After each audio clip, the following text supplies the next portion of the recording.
Hello friend, જય શ્રી કૃષ્ણ. મારી ચેનલમાં તમારું સ્વાગત છે. આજે આપણે બનાવશું ઇન્સ્ટન્ટ ઢોકળા. તો ચાલો બનાવીએ. સૌપ્રથમ આપણે એક મોટું વાસણ લઈ લઈશું. એમાં 1 વાટકા જેટલો આપણે ચણાનો લોટ નાખશું. એ જ માપથી આપણે રવો નાખવાનો છે. ત્યાર પછી 2 વાટકા રવો નાખશું આપણે. તમે જોઈ શકો છો અહીંયા આપણે રવો નાખી દીધો છે. પછી એ જ માપથી 1 વાટકો આપણે છાશ નાખશું. છાશ નાખી દીધા પછી આપણે 1 મોટી ચમચી જેટલું મીઠું નાખી દઈશું. 1 ચમચી જેટલી આપણે હળદર નાખી દઈશું. ત્યાર પછી 1 ચમચી જેટલું આપણે લસણ નાખી દઈશું ખાંડેલું. પછી 1 ચમચી જેટલી આપણે મરચી નાખી દઈશું. જો તમારે વધારે તીખું પસંદ હોય તો તમારે વધારે નાખવી. પછી આપણે 1 ચમચી જેટલું તેલ નાખી દઈશું. પછી 1 વાટકો આપણે પાણી નાખી દેવાનું છે. હવે આપણે સારી રીતે મિક્સ કરી નાખશું.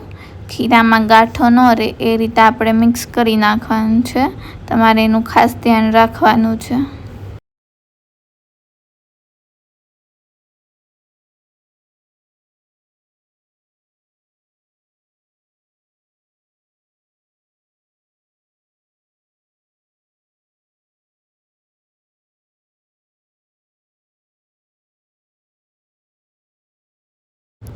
તમે જોઈ શકો છો આ રીતે આપણે ખીરું રેડી કરી નાખ્યું છે. હવે આપણે ખીરાને ઢાંકી દઈશું અને 10 મિનિટ માટે રાખશું, જેથી આપણો રવો ફૂલી જાય. ત્યાં સુધીમાં આપણે લસણની ચટણી બનાવશું. તો સૌપ્રથમ મેં અહીંયા લસણની કળીઓ થોડી લઈ લીધી છે. હવે આપણે એમાં 1 ચમચી જેટલી હિંગ નાખશું. 1 ચમચી જેટલું આખું જીરું નાખશું. ત્યાર પછી 3 ચમચી જેટલું આપણે લાલ મરચું નાખી દઈશું. હવે આપણે મિક્સર જારમાં ગ્રાઇન્ડ કરી નાખશું. જોઈ શકો છો આપણી ચટણી ગ્રાઇન્ડ થઈ ગઈ છે. હવે આપણે એક મીડિયમ સાઇઝનું ટમેટું લઈ લઈશું અને એની અંદર આપણે કટિંગ કરીને નાખી દઈશું. પછી આપણે ફરી પાછું આપણે ગ્રાઇન્ડ કરી નાખશું. તમે જોઈ શકો છો અહીંયા આપણી ચટણી સારી રીતે આપણે ગ્રાઇન્ડ કરી નાખી છે. તો આપણી ચટણી હવે રેડી થઈ ગઈ છે. તો આપણે હવે ચટણીને સાતળશું. તો અહીંયા આપણે એક વાસણ લઈ લીધું છે. એમાં આપણે 1 ચમચી જેટલું તેલ નાખી દઈશું. પછી આપણે એમાં જે ચટણી બનાવી હતી એ આપણે બધી એમાં ચટણી નાખી દઈશું.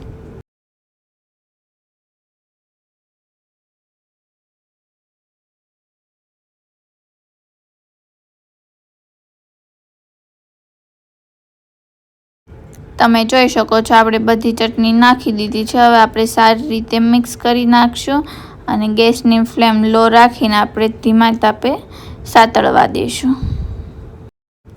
આપણી ચટણી સાતળવા દઈએ ત્યારે જ આપણે સ્વાદ અનુસાર મીઠું નાખી દઈશું.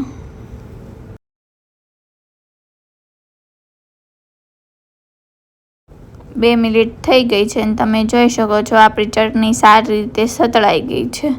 તો ઢોકળા સાથે ખાવાની ચટણી આપણી રેડી છે. હવે 10 મિનિટ થઈ ગઈ છે. હવે તમે જોઈ શકો છો અહીંયા આપણું ખીરું થોડું ઘટ લાગે છે. તો હવે આપણામાં પાણી નાખી દઈશું. તો હું 1 ગ્લાસ જેટલું પાછું પાણી નાખી દઈશ અને પાછું આપણે એક વખત સારી રીતે હલાવી નાખશું.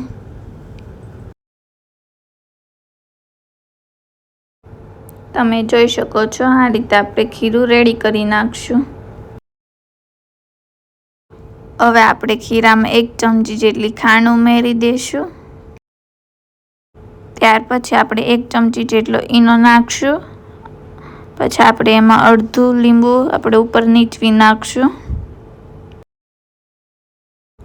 ખીરાને પછી એક જ દિશામાં ઝડપથી હલાવો, જેથી આપણું ખીરું એકદમ ફૂલી જશે. તમે જોઈ શકો છો આ રીતે આપણે ખીરું રેડી કરી લીધું છે. ત્યાર પછી જે થાળીમાં આપણે ઢોકળા મૂકવાનું એ થાળીમાં આપણે થોડું તેલ લગાવીને ગ્રીસ કરી લઈશું. હવે આપણે થોડી પણ રાહ જોયા વગર ગ્રીસ કરેલી થાળીમાં આપણે ખીરું નાખી દઈશું.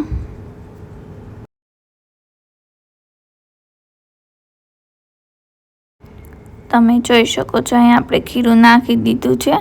હવે આ રીતે ગોળ ફેરવીને આપણે બધી સાઈડથી ખીરું લેવલમાં કરી નાખશું. હવે આપણે ઉપરથી થોડું લાલ મરચું નાખી દઈશું. જો તમારે મરી પાવડર નાખવો હોય તો તમે એ પણ નાખી શકો છો. ઢોકળિયામાં 2 કપ જેટલું પાણી નાખીને આપણે પાણીને ગરમ થવા દઈશું.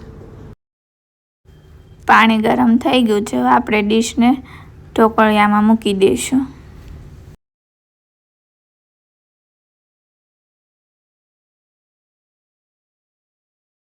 હવે આપણે ઢાંકણ ઢાંકી દઈશું અને હાઈ ફ્લેમ ઉપર આપણે 12 થી 15 મિનિટ માટે આપણે ચડવા દઈશું.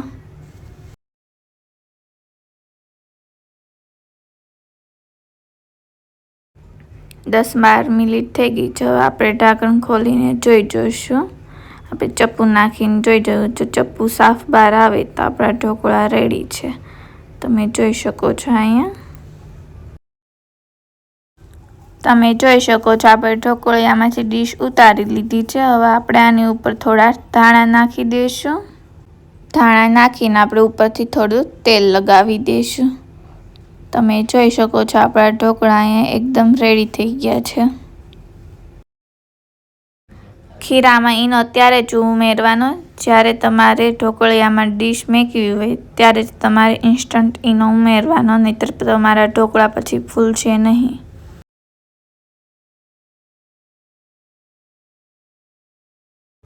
જો ફ્રેન્ડ્સ મારો વિડીયો ગમ્યો હોય તો લાઈક કરજો. આવા જ નવા વિડીયો જોવા માટે સબસ્ક્રાઈબ કરજો. Thank you.